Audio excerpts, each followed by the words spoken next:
গতি বৃদ্ধি ও যাত্রী স্বাচ্ছন্দ্যের কথা মাথায় রেখে পূর্ব রেলে কাটোয়া ও গঙ্গাটিকুড়ি স্টেশনের মধ্যে অবস্থিত লেভেল ক্রসিং গেট এর পরিবর্তে আমরা লিমিটেড হাইট সাবওয়ে তৈরি করছি। এছাড়া আজিমগঞ্জ স্টেশনে ফুটওভার ব্রিজের গার্ডার তুলে ফেলার কাজও হচ্ছে। এই কাজগুলির জন্য আগামী 23শে মার্চ ব্যান্ডেল কাটোয়া আজিমগঞ্জ সেকশনে ট্রাফিক ব্লক ও পাওয়ার ব্লক নেওয়া হয়েছে। এর ফলে আগামী 23শে মার্চ ও 24শে মার্চ বেশ কিছু ট্রেন এবং ট্রেন ছাড়ার সময়ে পরিবর্তন করেছে হাওড়া ডিভিশন।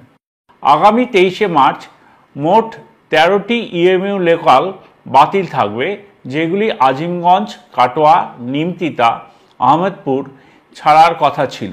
এছাড়া 23শে মার্চ 3টি ট্রেনের যেমন Ganadevata express, Azimganj Malda town passenger, Azimganj Bhagalpur passenger ছাড়ার সময়ের কিছুটা পরিবর্তনও করা হয়েছে এবং রামপুরহাট ও কাটোয়া প্যাসেঞ্জার কাটোয়া পর্যন্তই যাবে।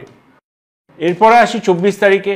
24শে মার্চ আজিমগঞ্জ থেকে একটি ইএমইউ লোকাল বাতিল করা হয়েছে, যেটি হলো 03042।